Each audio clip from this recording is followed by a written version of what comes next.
नमस्कार दोस्तों, welcome to maestro family.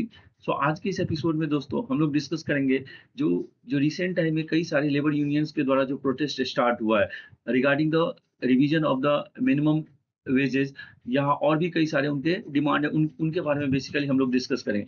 तो जैसे आप लोग दोस्तों जान रहे हैं जो हमारे यूट्यूब चैनल पे अभी बेसिकली इकोनॉमिक सर्वे का सीरीज चला हुआ है, लेकिन मैंने सोचा जो चलो एक छोटा सा टॉपिक को डिस्कस किया जाए that is related to minimum wages. तो दोस्तों मिनिमम वेज क्या होता है जिसको लेके कई सारे लेबर्स यूनियन के द्वारा प्रोटेस्ट स्टार्ट हुआ जिसको बेसिकली रिवाइज किया जाए। तो minimum wage is basically like a lowest wage rate that an employer is legally required to pay to the worker. मतलब मिनिमम वेज रेट या लोएस्ट वेज कितना दिया जाए एक एम्प्लॉयर के द्वारा एम्प्लॉय को। तो दोस्तों अब ये क्वेश्चन यहाँ पे ऑटोमेटिकली रेज होता है, जो ये मिनिमम वेज डिसाइड कौन करता है, सेंट्रल गवर्नमेंट और स्टेट गवर्नमेंट। और क्या minimum wage is applicable for all the sectors, का इनफॉर्मल सेक्टर पे भी एप्लीकेबल है या सिर्फ फॉर्मल एस्टेब्लिशमेंट है वहां पे लगेगा, ये चीज है। तो दोस्तों इसके रिलेटेड जो पहले जो लॉ था वो था मिनिमम वेज एक्ट 1948। उसे बाद में क्या किया गया, चेंज करके जो 4 लेबर कोड्स आया है तो उसे नोटिफाई किया गया है जैसे code on the wages in the 2019, उसके अंदर मिनिमम वेज का कॉन्सेप्ट दिया गया है। तो अभी ये ड्राफ्ट रूल ही रिवाइज हुआ है और ये फाइनल रूल्स जो मिनिमम वेज को लेके अभी गवर्नमेंट अभी तक फाइनल डिसाइड नहीं किया है जो कितना मिनिमम वेज होना चाहिए for the different types of sectors, ये चीज है। तो मिनिमम वेज बेसिकली आप कह सकते हो जो बेसिकली क्या है, जो गवर्नमेंट के अंदर चाहे वो सेंट्रल गवर्नमेंट हो या स्टेट गवर्नमेंट है, वो डिसाइड करती है जो एक मिनिमम इतना तो वेजेस मिलना ही चाहिए फॉर द डिफरेंट सेक्टर्स या डिफरेंट टाइप्स ऑफ वर्क्स के लिए। सो that is the minimum wage. तो इसमें दोस्तों हम लोग आप क्वेश्चन ये आ रहा है जो जो वेजेस हैं या जो लेबर के बारे में जब हम बात करते हैं वो बेसिकली क्या है, कंकरेंट लिस्ट में है। तो ऐसे में क्या है, सेंट्रल गवर्नमेंट भी रूल्स बना सकती है उसको लेकर और स्टेट गवर्नमेंट भी रूल बना सकती है। तो जो नोएडा में जो प्रोटेस्ट स्टार्ट हुआ या मानेसर में जो प्रोटेस्ट स्टार्ट हुआ दोस्तों, उसका बेसिक डिमांड क्या था, जो वेजेस मिनिमम वेज है उसको रिवाइज किया जाए। तो हमें दोस्तों सबसे पहले ये समझना होगा जो मिनिमम वेज के कंपोनेंट्स क्या है या मिनिमम वेज डिसाइड कैसे किया जाता है। तो बेसिकली दोस्तों मिनिमम वेज के two important component, one is the basic veg and other is the VDA that is variable dearness allowances.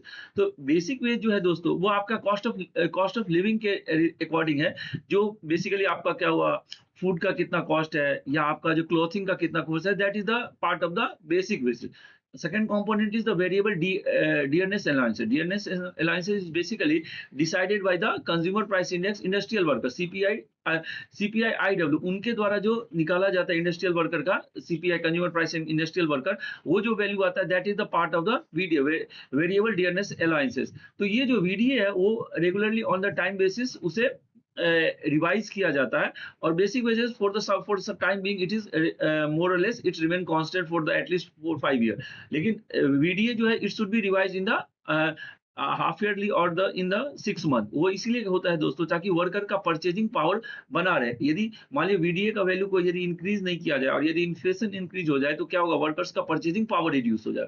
तो इस तरह के प्रॉब्लम्स को सॉल्व करने के लिए मिनिमम वेजेस के पास two components, one is the basic wages and other is the variable dearness. और वीडीए डिसाइड किसके द्वारा होता है, consumer price index industrial worker जो सीपीआई आईडब्ल्यू का वैल्यू निकलता है उसके बेसिस पे वीडीए का वैल्यू डिसाइड हो जाता है। तो दोस्तों अब ये क्वेश्चन उठता है, ये जो मिनिमम वेज डिसाइड कौन करता है। तो मिनिमम वेज को डिसाइड करने से पहले मिनिमम वेज डिसाइड करने का क्या होता है, जो सेंट्रल गवर्नमेंट क्या करती है, एक फ्लोर वेज डिसाइड करती है। जो जैसे कोड ऑन द वेजेस है, मतलब इतना इससे मिनिमम नहीं जाया जा सकता, कोड ऑन द वेजेस।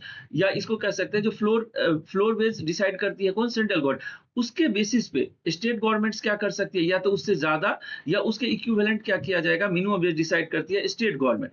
तो दोस्तों इसमें क्या है, जो हम लोग आगे देखेंगे, जो types of wages in India है वो बेसिकली 4 टाइप्स के होता है। एक हो गया मिनिमम वेजेस, एक हो गया मिनिमम वेज, हो गया फ्लोर लेवल वेजेस, जो चाहे सेंट्रल गवर्नमेंट नोटिफाई करते हैं जो फ्लोर वेजेस हैं उसके अकॉर्डिंग स्टेट गवर्नमेंट अपने रिक्वायरमेंट के अकॉर्डिंग उससे ज्यादा या उसके इक्विवेलेंट आपका मिनिमम वेज रहते हैं। फिर उसके बाद फेयर वेजेस जो हो गया मिनिमम और लिविंग वेजेस के बीच के मिनिमम दोनों के बीच में होता है।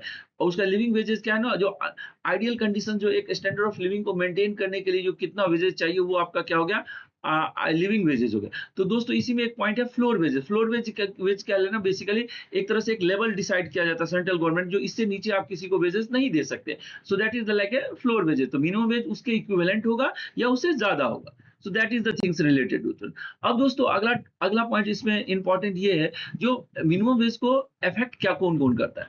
तो मिनिमम वेजेस को डिसाइड करने के जो अफेक्ट फैक्टर्स है, तो उसमें हमने देखा हो स्किल्ड वर्कर हो, अनस्किल्ड हो, उसके बेसिस पे अलग अलग कैटेगरीज के लिए अलग अलग मिनिमम वेजेस है। फिर उसके बाद नेचर वर्क, सर्विस सेक्टर में है, काम कर रहा है, कंस्ट्रक्शन में है, एग्रीकल्चर में है, उस पर डिपेंड करता है। या फिर कॉस्ट ऑफ लिविंग जो है रीजन वाइज भी अलग अलग मिनिमम वेजेस हो सकता है। या फिर एक इन्फ्लेशन वाला हमने देखा था एडजस्टेड वीडियर वेरिएबल डियरनेस अलाउंसेस, उसके बेसिस पे भी डिसाइड किया जाता है। तो दोस्तों एक पॉइंट और इंपॉर्टेंट है, जो ये क्वेश्चन उठता है, जो मिनिमम वेज क्या सिर्फ फॉर्मल सेक्टर पे है या इनफॉर्मल। तो जो कोड ऑन वेजेस 2019 की बात करें, तो उसमें उन्होंने क्या किया, all types of the work, all types of the work, उन सब के लिए क्या है, मिनिमम वेज एप्लीकेबल है। चाहे वो फॉर्मल में काम कर रहा हो, इनफॉर्मल में हो, एक वर्कर काम कर रहा हो, 10 वर्कर काम को, इसकी डजेंट मैटर। हर तरह के एस्टेब्लिशमेंट के लिए क्या होगा, मिनिमम वेज का कॉन्सेप्ट एप्लीकेबल हो। तो ये कह सकते हैं एक तरह से क्या है, रिफॉर्मेटरी जस्टिस या एक रिफॉर्म है the in the labour code, ताकि क्या उसके लेबर के इंटरेस्ट को प्रोटेक्ट किया जाए। जैसे दोस्तों आप लोग ने जानते होंगे, जो जो आपको ये पता होगा, जो जो पीएफ का प्रोविडेंट फंड का पैसा मिलता है, या वो बेसिकली कितने पे मिलता है, जो 15,000 से 15,000 तक आपकी सैलरी है, तो मैंडेटरी है एम्प्लॉयर को पीएफ देने का। तो दोस्तों, या फिर फ्रेंड 20 वर्कर से ज्यादा वर्कर है तब पीएफ एप्लीकेबल होगा। इस तरह एम्प्लॉय ईएसआईसी है तो 10 वर्कर से ज्यादा होना चाहिए। तो इस तरह का चीजें, it's not depends upon the number of worker, ये it is equally applicable for all type of industry. तो ये एक one of the important point है। तो दोस्तों अब हमें ये समझना है, जो ये जो लेबर जो प्रोटेस्ट है आजकल इतना ज्यादा इंक्रीज हुआ, उसका one of the primary reason क्या है, जो कोड एंड वेजेस तो नोटिफाई हो गया, लेकिन उसके लिए इक्विवेलेंट जो है मिनिमम वेजेस में क्या हुआ, स्टेट गवर्नमेंट्स के द्वारा कई जगह रिवाइज नहीं किया गया। तो लेबर यूनियंस के द्वारा यही डिमांड है, जो क्या इन स्टेट गवर्नमेंट्स के द्वारा इसको रेगुलर बेसिस पे क्या किया जाए। जो हमारा मिनिमम वेज है, उसके जो दो कंपोनेंट है, एक है base component and other is the variable dear, उसको टाइम रेगुलर बेसिस पे क्या किया जाए, रिवाइज किया जाए। उसके अलावा और भी कई सारे प्रॉब्लम्स हैं, उसके बारे में हम लोग कभी और डिस्कस करेंगे। तो आज के क्लास में हम लोग ने दोस्तों बेसिकली एक इंपॉर्टेंट कॉन्सेप्ट ये समझा, जो मिनिमम वेज जो कोड ऑन वेजेस 2019 है, उसके अकॉर्डिंग क्या होगा, हर तरह के एस्टेब्लिशमेंट पे इक्वली एप्लीकेबल है। ऐसा नहीं है जो सिर्फ फॉर्मल एस्टेब्लिशमेंट पे या 20 वर्कर से ज्यादा जैसे पीएफ लगता है, या employee state insurance corporation ESIC का जो कार्ड बनता है उस पे नंबर ऑफ एम्प्लॉय है उसके, या लेबर कोड्स जो लगेंगे वो उस पे number of establishment, number of employee, उस पे ये डिपेंडेंट नहीं है। मिनिमम वेज के दो कंपोनेंट्स हो गए, base component and other is the VDA variable dearness allowance. Dearness allowances is decided by consumer price index CPI IW industrial workers. तो इस तरह से ये सब कुछ कुछ चीजें आज के क्लास में हम लोग डिस्कस की। Thank you.